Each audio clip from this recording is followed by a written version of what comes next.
करेंगे, बहुत शानदार टॉपिक पर, गौर से सुनिएगा। देखिए, सुनना और कायदे से सुनना दोनों में आसमान जमीन का अंतर है। फिर से सुनिएगा, फिर से सुनिएगा। सुनना और कायदे से सुनना दोनों में आसमान जमीन का अंतर है। ठीक उसी तरह से आरसीएम करना और आरसीएम को कायदे से करना, आरसीएम को कायदे से करना, सिस्टम से करना, सलीके से करना, तरीके से करना, नियम से करना, अनुशासन से करना, दोनों में आसमान जमीन का अंतर है। तो आरसीएम को कायदे से करना चाहिए, पहला चीज। दूसरा चीज, आरसीएम में ज्वाइनिंग करवाना केवल 5% काम है। एकदम गौर से सुनिएगा, एकदम गौर से सुनिएगा। आरसीएम में ज्वाइनिंग करवाना केवल 5% काम है। 95% काम है सिस्टम से स्टार्टअप करवाना, सिस्टम से स्टार्टअप करवाना। और जिनका स्टार्टअप हो गया, मरते दम तक आरसीएम छोड़ने वाले नहीं हैं। आज जितने भी रॉयल्टी अचीवर है, टेक्निकल अचीवर है, इमरान अचीवर है, स्टार इमरान अचीवर है, कोर लीडर है, क्यों है? क्योंकि उन्होंने सिस्टम से स्टार्टअप किया है। तो आरसीएम में ज्वाइनिंग किसी का, आरसीएम में किसी की ज्वाइनिंग कराना आसान है, लेकिन उसे सिस्टम से जोड़ना असली जिम्मेदारी है। बहुत मार्के की बात बता रहे हैं, बहुत मार्के की बात बता रहे हैं। गौर से सुनिएगा, तुम दिल से सुनिए हमारी बात को। हमको छोटे मोटे शब्द नहीं बोलते, पीएचडी करके बात कर रहे हैं। यस यस, नेटवर्क मार्केटिंग में पीएचडी करके बात कर रहे हैं। ऐसे बात नहीं करते हैं कि जो मुंह में आया बोल दिए। हमारे बात का एक लाइन का है, बहुत बड़ा महत्व है, बहुत बड़ा महत्व है हमारे लाइन का। Yes yes sir. मैंने क्या बोलते हैं, सफलता का सिद्धांत ये सब है। फिर से सुनिएगा, गौर से सुनिएगा। आरसीएम में किसी की ज्वाइनिंग कराना आसान है, लेकिन उसे सिस्टम से जोड़ना ही असली जिम्मेदारी है। बहुत से लोग सोचते हैं, बहुत से लोग सोचते हैं कि नए व्यक्ति का ज्वाइनिंग हो जाना ही सफलता है, जबकि असल सफलता तब होती है जब वह व्यक्ति आरसीएम सिस्टम को अपनाकर कार्य करने में माहिर हो जाता है, सिस्टम को अपनाता है। टीम बनाना नहीं, टीम को चलाना एक कला है।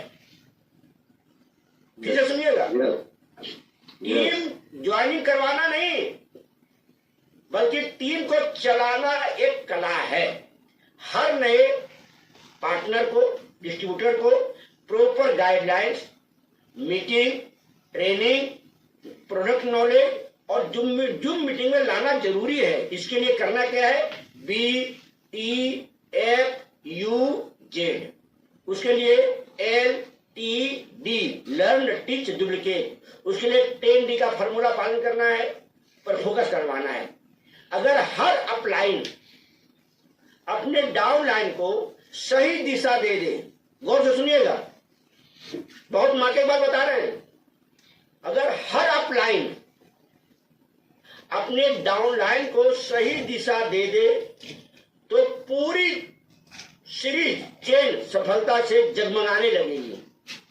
लेकिन क्या है, अपलाइन को ही नींद खुलती नहीं है, तो डाउन लाइन को कहां से जगा पाएंगे ज्ञान सर?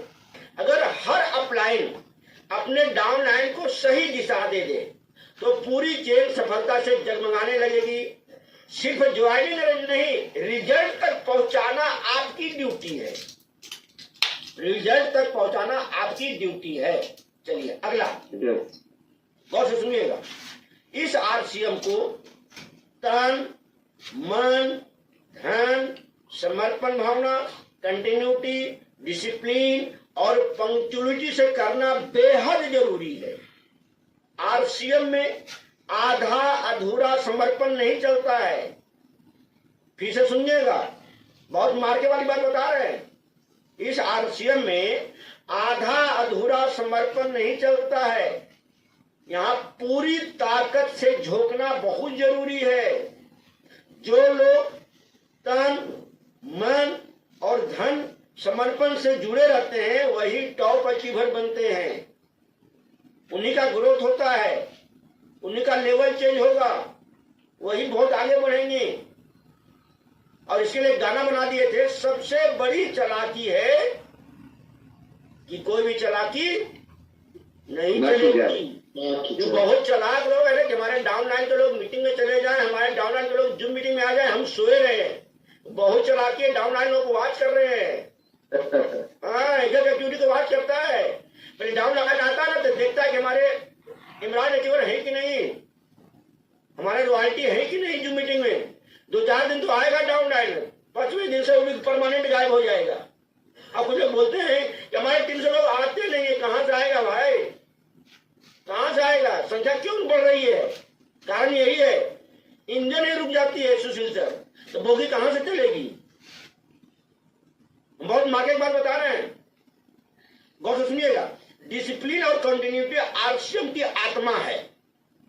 कभी कभी नहीं, हर दिन तय समय पर काम करना बहुत जरूरी है। पंक्चुअलिटी और लगातार सीखना ही एक नेटवर्कर को लीडर बनाता है। आरसीएम कोई एक दिन का खेल नहीं है, यह जीवन शैली है, लाइफ स्टाइल है। मॉर्निंग सेशन में आना लाइफ स्टाइल है, फील्ड वर्किंग करना लाइफ स्टाइल है, BTFUZ से जुड़ना लाइफ स्टाइल बना लीजिए आप। इसे पूरे समर्पण भावना के साथ जिए तभी सफलता मिलेगी। आधे अधूरे मन से किए गए कामों का रिजल्ट आधा नहीं बल्कि शून्य मिलता है। और सबसे बड़ी चालाकी है कि कोई भी चालाकी न की जाए।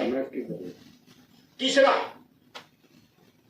कर्मयोगी बनकर आरसीएम कीजिए। चिंता योगी नहीं बननी है, फल योगी नहीं बननी है, और मोबाइल योगी नहीं बननी है। आरसीएम में सफलता उन्हीं को मिलती है जो कर्मयोगी होते हैं, यानी जो कर्म पर ध्यान देते हैं, परिणाम की चिंता नहीं करते हैं। चिंता योगी हर समय सोचता है क्या होगा क्या होगा क्या होगा, 24 घंटा चिंता करते रहते हैं। फल योगी हर समय पूछता है कब मिलेगा कब मिलेगा कब मिलेगा, काम नहीं करेंगे, खाली फल की चिंता लगा रहेगा। मोबाइल योगी बस सोशल मीडिया में फंसे रहेंगे, सोशल मीडिया में रील्स में इसमें फंसे रहेंगे, आलतू फालतू अनाप शनाप रील्स यूट्यूब इसमें फंसे रहते हैं। और इन तीनों से बचना बहुत जरूरी है। आरसीएम मतलब सच्चा आरसीएम लीडर वही है जो हर दिन मेहनत करता है, टीम को गाइड करता है और कर्म को पूजा मानता है। कर्मयोगी का ध्यान सिर्फ एक बात पर होता है, करना है और करके दिखाना है। गौर से सुनिएगा, गौर से सुनिएगा। सुनना एक बहुत बड़ी कला है। जब पूजा होता है ना तो हर एक बात बोलता है, पंडित जी बोलते हैं ओम नमः स्वाहा, 10 मिनट बाद बोलते हैं पंडित जी ओम नमः स्वाहा, ओम नमः स्वाहा। हम हर एक 10 मिनट बाद बोलते हैं। गौर से सुनना एक क्यों बोलते हैं? आदमी का मन भटकता बहुत ज्यादा है जी। अब एक क्वेश्चन हम पूछ रहे हैं यहाँ पर कि कितने लोग जिंदा हैं, तो सबका हाथ खड़ा नहीं होगा। पूछेंगे नहीं क्वेश्चन, ये क्वेश्चन पूछेंगे नहीं, इंसल्टी हो जाएगी। जिनका वीडियो ऑन होगा, जो सोए होंगे वो हाथ खड़ा करेंगे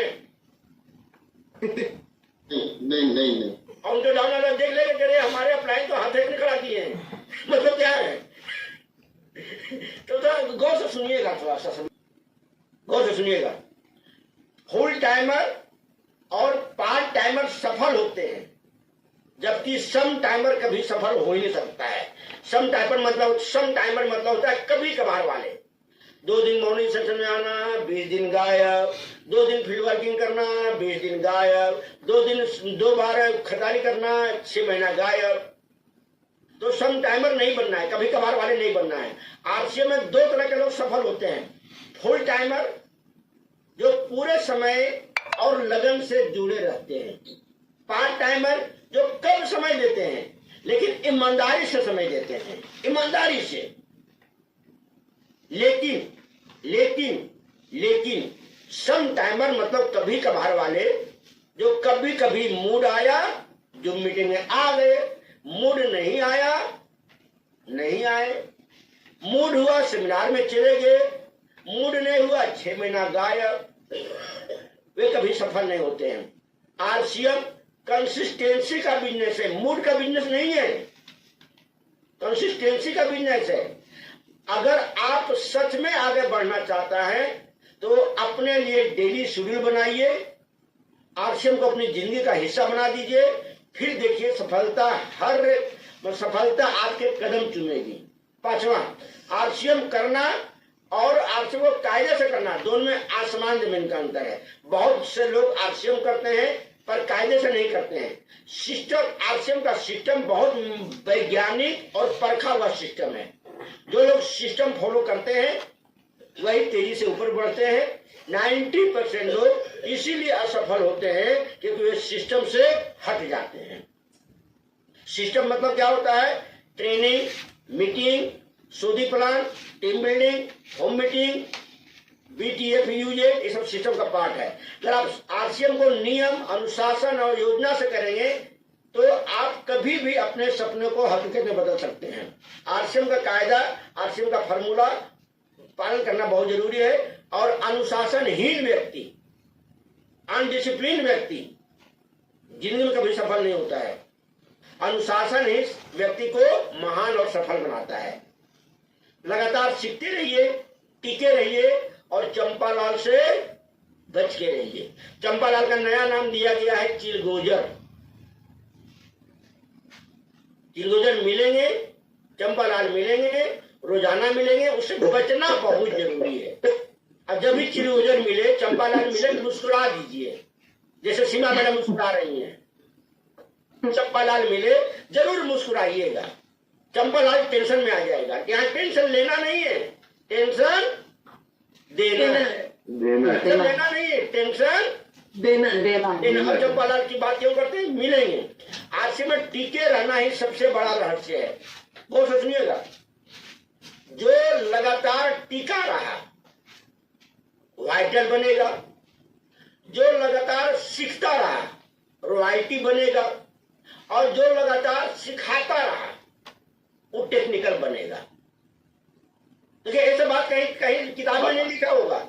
जो लगातार रहेगा। हाँ सर, बर्मा साहब, चंपालाल की पुष्टि हो गई ना वापी में? हाँ, कैसा प्रोग्राम? हाँ, क्या हुआ था सर? रंजीत सर बहुत अच्छा घटना है, रंजीत सर बताते हैं। एक बार बता दीजिए सर, क्या हुआ था? बताइए सर थोड़ा सा, अपने मुझसे आएगा। हम लोग हॉल से निकल रहे थे, ऊपर से नीचे आ रहे थे, सेमिनार खत्म होने के बाद। सेमिनार खत्म होने के बाद तो एक बच्चा आया और सबसे बोला कि सर, हमारे घर में चंपालाल है। क्या बोला? हमारे घर में चंपालाल है। अब कैसा का बच्चा था? मुझसे सर 5-6 साल का बच्चा था। हाँ, 6 साल का बच्चा बोला हमारे घर में चंपालाल था, चंपालाल है। अपने पापा को बताया, अपने पापा को बता रहा था। उनके पापा मीटिंग में नाम आते नहीं है। सर से आके बोला सर, हमारे सामने 10-15 लोग वहां पर थे, 10-15 लोग था वहां पर। उसकी मम्मी आई थी और उसके दादा आए थे, लेकिन उसके पापा नहीं आए थे, विरोध करते हैं। तो बोला था 15-20 लोगों के बीच में कि सर हमारे घर में चंपालाल है, बड़का वाला चंपालाल है। बच्चा को मालूम हो गया चंपालाल कौन है। बच्चा को मालूम चल जाता है। बहुत अच्छी बात है, बहुत अच्छा। बच्चे को मालूम हो गया, बच्चे को पापा को नहीं मालूम कि चंपालाल को। हाँ, तो अगला है, गौर से सुनिएगा। मैंने ऐसे नकारात्मक लोगों से दूरी बना के रखिए। चंपालाल कोरोना से भी ज्यादा खतरनाक और जानलेवा है। गौर से सुनिएगा, चंपालाल कोरोना से भी ज्यादा खतरनाक और जानलेवा है। सिर्फ सकारात्मक लोगों से सीखते रहिएगा, लगातार सीखते रहिए, टिके रहिए, बढ़ते रहिएगा।